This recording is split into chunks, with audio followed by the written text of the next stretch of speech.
আমাৰ নিদিয়াৰ সিদ্ধান্ত দুইটা সমষ্টিতে আমি নিদিম বুলি ভাবি থৈছোঁ কিন্তু তেওঁলোকে ক'ত প্ৰতিদ্বন্দ্বিতা কৰে আমিতো নাজানো ধৰক গৈবাৰীত নকৰিবও পাৰে বা দেৱৰগাঁৱত নকৰিবও পাৰে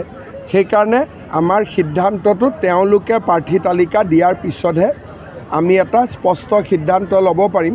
কিন্তু প্ৰমোদ বড়ো আৰু হাগ্ৰামা মহিলাৰ বিৰুদ্ধে আমি প্ৰাৰ্থী নিদিয়াৰ সিদ্ধান্ত আমি লৈ থৈছোঁ মই সকলোকে শুভেচ্ছা জনাম বিটিআৰত ইলেকশ্যন যিমানে মানুহে খেলে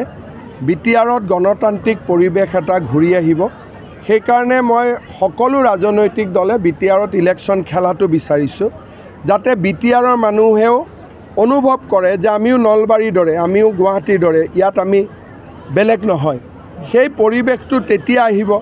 যেতিয়া সকলো ৰাজনৈতিক দলে ইলেকশ্যন খেলিব মাৰপিট নহ'ব গণ্ডগোল নহ'ব তেতিয়াহে মানুহৰ মাজত বিশ্বাস বাঢ়িব সেইকাৰণে কংগ্ৰেছেও ইলেকশ্যন খেলক আন কোনোবা CPM CPI তেওঁলোকেও খেলক মই সকলোকে আদৰণি জনাম